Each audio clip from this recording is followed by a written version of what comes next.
Parents of Reddit, what did you find in your kid's room that you put back and never discussed with them? One day I decided to tackle the disaster that was my 9-year-old son's bedroom. It was impressive how much crap he had on his floor. And as a one-time 9-year-old boy myself, I had to give him props. Then I found, tucked away in his bookshelf, a ziploc bag filled with plastic sporks, an entire school year's worth from the cafeteria. There were hundreds of them, all packed into this gallon-sized bag. I stared at them for a long time, put them back where I found them, and decided he should clean his own room more often. I must confess, I talked to him a couple weeks later, after finding one in his coat pocket. I told him it probably wasn't sanitary to have laying around. I let my gaze linger on him for an extra second, and his expression changed. "Well, I guess I need a new hobby," he said. I bought him a rock, a stash of over 700 mustard packets. I figured it out because the cover wasn't placed back correctly. Yes, mustard packets. Yes, 700. Yes, the collection did grow after this. In high school, my mum decided to clean my room as a nice gesture. She found my vibrator under my pillow. I got a text, "Guess you're too old for me to surprise with cleaning your room." I was around 14 and ordered a book online about sex back when they just send you anything if you promised you were over 18 and would pay for it later. 1996 year. This was no regular book. It was nearly 500 pages, a leather-bound holy grail of sex. My father or mother found it one day on my bed, and I thought I would be in so much trouble.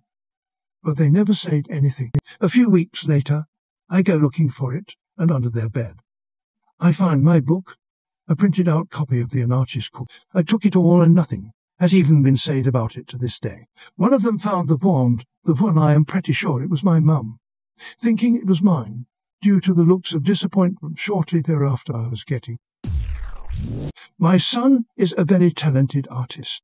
While cleaning his room, we found a drawing that he'd done at sort of a 3-part comic strip. First panel, there was a pretty girl wearing bib overalls, the kind with the straps over the shoulder. Second panel, one of the strap buttons popped loose, and the strap was flying back over her shoulder as the overalls started to fold down. Third panel, the girl, breast exposed, had a perfect look of surprised embarrassment on her face. The reason we didn't say anything was because he was a pretty shy 11-year-old, and we didn't want him to stop drawing by embarrassing. I regret not taking a picture of it, though, because it was really impressive artwork for a kid. Not a parent, but found a note in my brother's room talking about killing my cat. Note, he never has. Condom. Never ever take the condom. Not a parent, but my dad moved to a new apartment after I shipped to boot camp. When I got back home on boot leave, he was showing me around his new apartment, and he just casually mentioned, "Your pocket pussy is in that drawer, by the way." A pair of SpongeBob boxer shorts with the ass cheeks cut out to make them into a thong.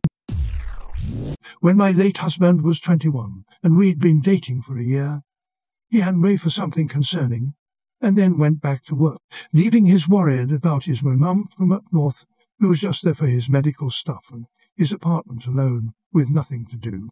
So she cleaned a lot. When he came home, his normally messy room was spotless. His bed was freshly made with the Bible he'd gotten at his church confirmation atop the pillow, and on top of that, a condom wrapper that must have made its way under the bed in our haste. In his closet, his once hidden Playboy cheerleaders, whose tape was now quite prominently displayed on a shelf. She never said a word to him about anything. She shot dagger eyes at me next time she saw me, though.